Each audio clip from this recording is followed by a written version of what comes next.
नीतीश कुमार के सगरों चर्चा पब्लिक में यह है कि नीतीश कुमार के हम लोग वोट दिए, नीतीश कुमार के बीच में हटा दिया।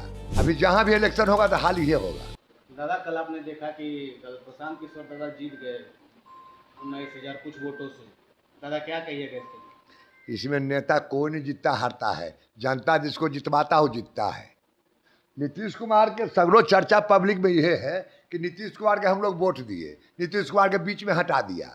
जिसमें बात में दम है नहीं, ये कुल अपना प्लानिंग से हटे उठे हैं, लेकिन पब्लिक में है कि हटा दिया गया है। अभी जहां भी इलेक्शन होगा तो हाल ही होगा। पब्लिक का गुस्सा है कि मुख्यमंत्री बनाते हैं केकड़ा, बना देता है केकड़ा। पब्लिक नाराज है दादा। हाँ, पब्लिक नाराज है कि हम लोग वोट केकर नाम पर देते हैं और बीच में वो अपना बदला बदली करता है। दादा नीतीश कुमार राज्यसभा के लिए दिल्ली के लिए प्रस्थान किए थे, कल क्या लगता है जेडीयू कार्यालय भी वो घूम रहे हैं? अरे नेता जहां मर्जी तहां घूमेंगे, हम लोग को जो डिप्टी देंगे वो करेंगे। हम पूरा जान नहीं रहे लेकिन काहे नहीं होगा, स्कूल लोग हो रहा तो इनको होगा। यही ना सवाल है।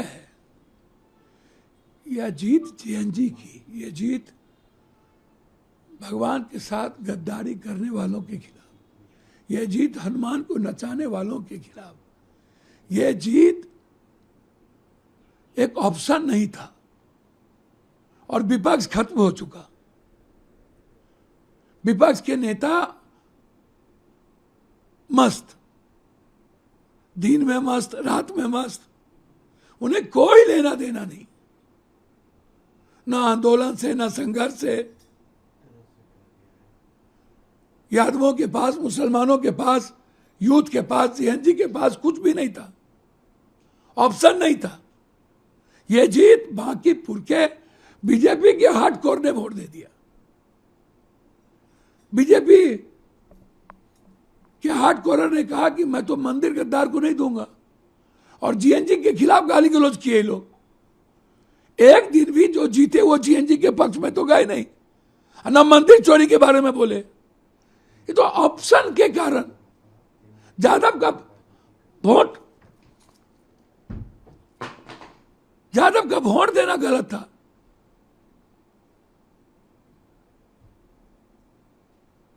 यादवों ने वोट दे दिया क्योंकि यादव को यह पसंद नहीं है। मुसलमान ने वोट दे दिया क्योंकि नहीं जीत रहे थे।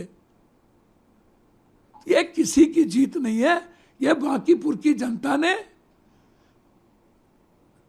मुख्यमंत्री जी को कहा कि आप चिंतन मंथन सब करिए। ये जो आप जबरदस्ती किसी को गाली, किसी जात को गाली, जीएनजी क्या चाहता है वो देखिए। दतिया की जो जीत है यह बीजेपी के नफरत के खिलाफ, गद्दारी के खिलाफ और जीएनजी के पक्ष में जीत है। इसलिए यह एक बड़ा बदलाव है। कांग्रेस को ऑप्शन देना पड़ेगा। भर दिन गाली गलौज कीजिएगा, हनुमान को नचाइएगा और सब विपक्ष को दुश्मन बनाइएगा, तो कौन सी आत्ममंथन कीजिएगा? आपके मुख्यमंत्री जी खाली बदले लेने का कार्रवाई करेंगे तो कौन सी आत्ममंथन कीजिएगा? रोपिएगा बबूल, खाइएगा खजूर।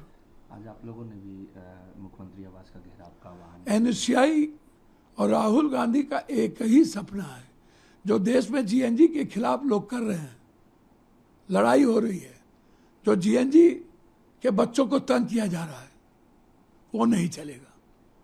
जो आंदोलन में थे उसको टॉर्चर किया जा रहा है, वो नहीं चलेगा। इसीलिए सरकार एक एक बच्चों को तकलीफ दे रही है। उसके खिलाफ राहुल गांधी जी का यह कूट निर्णय है। आज विनोद जाखड़ जी के नेतृत्व में एनएसयूआई मुख्यमंत्री घर घेरेंगे। देखिए, ये जिम्मेदारी प्रभारी जी के हैं और हमारे खड़गे साहब के हैं। पार्टी के हित में कभी भी काम करना चाहिए, सबको मिलके। पार्टी मां होती है। जब तक आप किसी पार्टी के साथ रहिए,